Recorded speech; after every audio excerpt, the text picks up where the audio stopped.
video kali ini aku bakal ngerjain tugas membuat crowd sederhana menggunakan PHP dan MySQL di Visual Studio Code.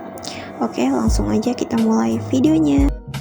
Oke, pertama buka dan jalankan exam terlebih dahulu, lalu aktifkan Apache dan MySQL pada exam. Kemudian setelah itu buka PHP MyAdmin untuk membuat database dan tabel. Di sini aku beri nama database-nya Fathia. Klik dan nama tabelnya tabel input. Cukup 4 kolom saja. Selanjutnya saya akan membuat struktur tabel mahasiswa. Di sini saya menambahkan beberapa field, yaitu ID, nama, NIM, dan alamat berserta tipe datanya.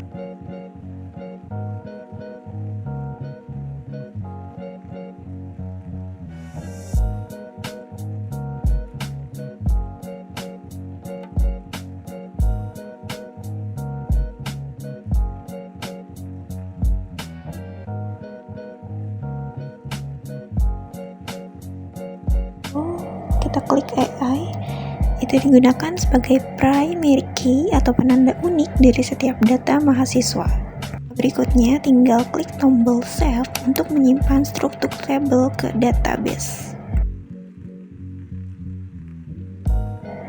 Untuk langkah selanjutnya kita buat folder project terlebih dahulu. Di dalam folder htdocs pada exam. Folder ini nantinya digunakan untuk menyimpan semua file program PHP yang akan kita buat. Di sini aku kasih nama tugas pemrograman. Selanjutnya adalah membuat project tersebut menggunakan Visual Studio Code. Klik New File, kita akan membuat file koneksi database agar website dapat terhubung dengan MySQL. Penjelasan singkat kodenya, host digunakan untuk alamat server database, dan user adalah username MySQL. Pass digunakan untuk password MySQL. DB merupakan nama database yang digunakan. MySQL connected berfungsi untuk menghubungkan PHP dengan database. Dan yang terakhir, digunakan untuk menampilkan pesan jika koneksi gagal. Jika coding sudah selesai, kita akan menyimpan file project ke dalam folder htdocs yang ada di exam. Caranya, klik menu file, lalu pilih save as. Setelah itu, kita masuk ke folder instalasi exam. Kemudian pilih folder htdocs. Karena folder htdocs ini digunakan sebagai tempat penyimpanan project website agar bisa dijalankan melalui localhost di browser. Lalu kita perlu menyimpan file dengan nama koneksi PHP. Dan untuk tipe filenya, pilih all files agar file terbaca sebagai file PHP. Setelah itu kita klik save. Di bagian ini kita membuat halaman tambah data mahasiswa menggunakan HTML dan CSS. Kita tambahkan from input nama, NIM, dan alamat, lalu hubungkan from ke file tambah data.php menggunakan metode post. Setelah itu kita rapikan tampilannya menggunakan CSS agar lebih menarik dan mudah digunakan.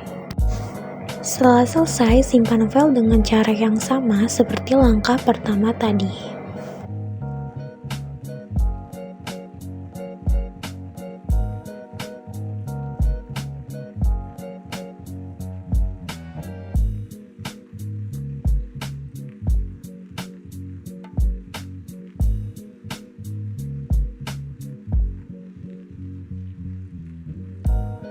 Di langkah ini kita membuat proses simpan data menggunakan PHP. Pertama, kita hubungkan file dengan database melalui koneksi .php, lalu ambil data dari from seperti nama, NIM, dan alamat menggunakan metode post.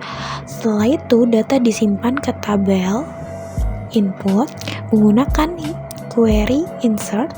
Jika berhasil akan muncul notifikasi dan otomatis kembali ke halaman utama.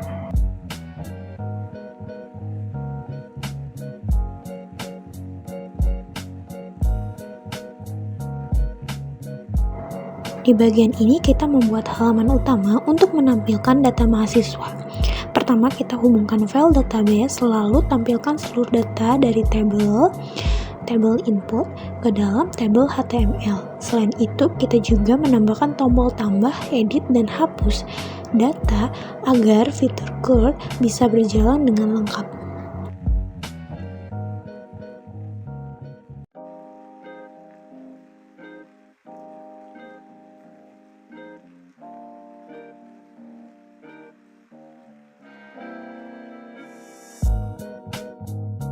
Setelah semua file telah dibuat, sekarang kita jalankan projectnya melalui browser.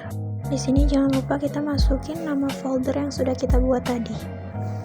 Tampilan yang sudah seperti ini berarti website root berhasil dijalankan dengan baik. Di sini kita coba menambahkan data mahasiswa melalui form yang sudah dibuat.